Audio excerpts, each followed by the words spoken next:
Hello दोस्तों, कैसे हैं आप सब। आई होप अच्छे होंगे। आज मैं बहुत ही सुंदर सोहर गीत लेकर आई हूँ, तो आप लोग सुनिएगा, आनंद लीजिएगा और आप लोगों को अच्छा लगेगा दोस्तों। तो प्लीज लाइक, सब्सक्राइब और कमेंट करिएगा। कमेंट में बताइएगा दोस्तों कि आप लोगों को मेरा ये गाना कैसा लगा। तो चलिए सुनाती हूँ, सुनिएगा ध्यान से। कवन फूला फूले नाई हरावा, कवन फूला ससुरे में हो सखी सूतीला। पिया के से जरिया बड़ी नीक लागे हो सखी सूतीला।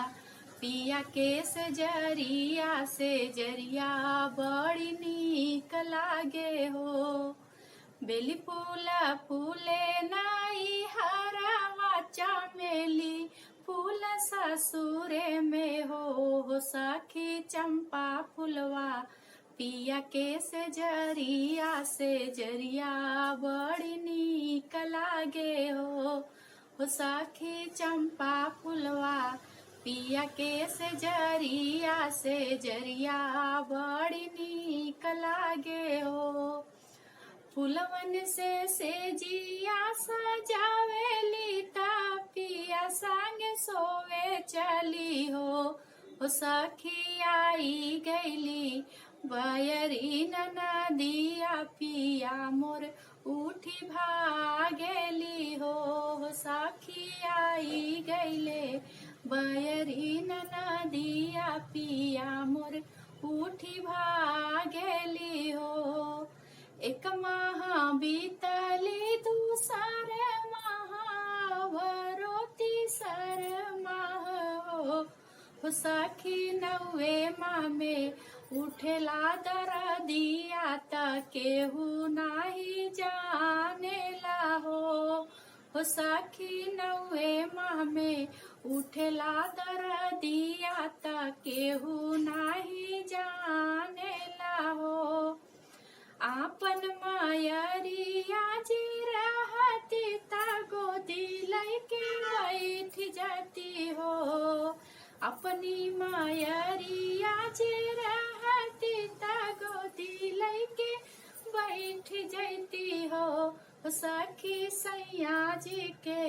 माई कठोर दर्दियो न पूछली हो सखी सखी सैया जी के। मम्मी कठोर दर्दियो न पूछली हो। एही अवसर सैया के पावती ता जुलफी उखाड़ मरती हो।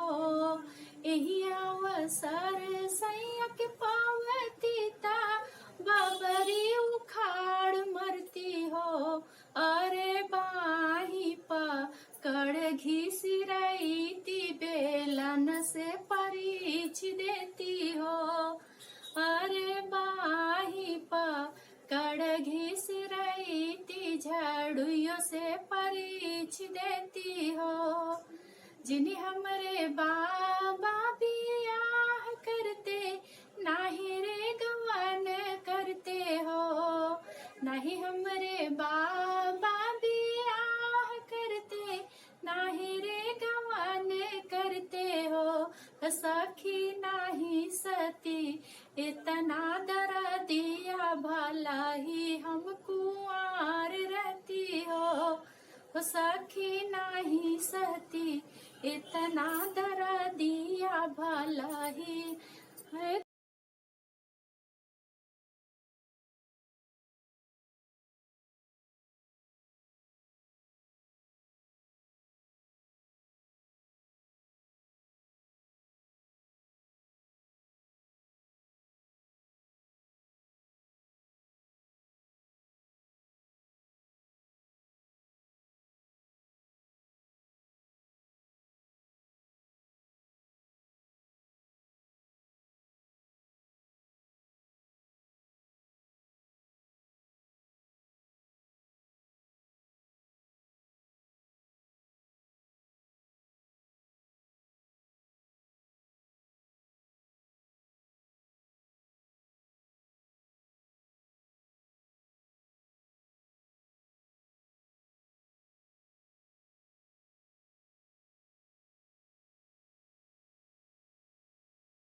हो सखी सैया मोरा ललना खिलावे त बहुत सुहावन लागे हो सखी पिया मोरा बबुआ खिलावे त बहुत सुहावन लागे हो।